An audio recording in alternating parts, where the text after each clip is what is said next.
खतरनाक देवकुंडच्या तब्बल 50 फूट खोल डोहात ते दोन्ही तरुण सापडले।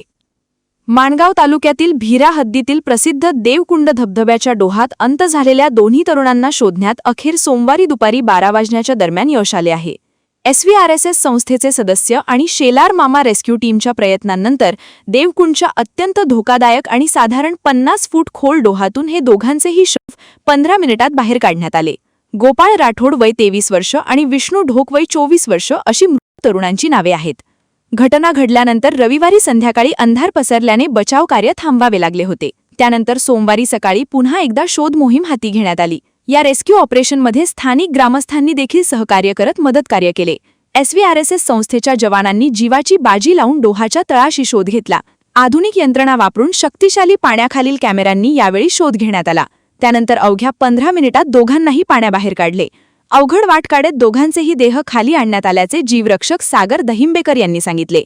काल दिनांक 12 जुलै रोजी दुपारी 2 ते 3च्या दरम्यानमध्ये देवकुंड या ठिकाणी काही पर्यटक आले होते। त्यातील 2 पर्यटक हे पाण्याच्या ओघामध्ये त्या ठिकाणी बुडून त्यांचा मृत्यू झाला।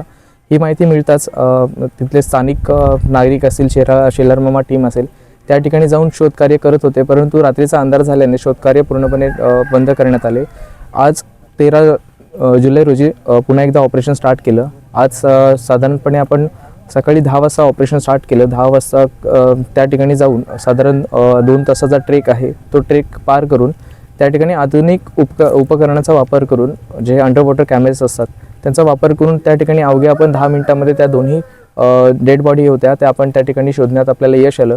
तसेच आपण त्या दोन्ही डेड बॉड्या बाहेर पाण्याच्या बाहेर काढून तसंच त्या खडतल जो टेरेन आहे तिथला त्या टेरेनमधनं आपण त्या दोन्ही डेड बॉडी बाहेर काढून आता पोलिसांच्या स्वाधीन केलेले आहेत। जेणेकरून जे आपण पर्यटकसाठी कुठेही जात असतो, निसर्गाचं भान राखून आपल्या स्वतःची काळजी घेतली पाहिजे। येणाऱ्या प्रत्येकाने कुठेही आपला स्वतःचा जीव धोक्यात घालू नये हे प्रयत्न प्रत्येकाने केले पाहिजेत। आणखीन निसर्गाचा आनंद जरूर घ्या, पण असे अपघात होऊ नयेत याची काळजी पर्यटकांनी घ्यावी। वादळवारा लाईव्हसाठी प्रमोद जाधवांसह प्रसाद गोरेगावकर, माणगाव।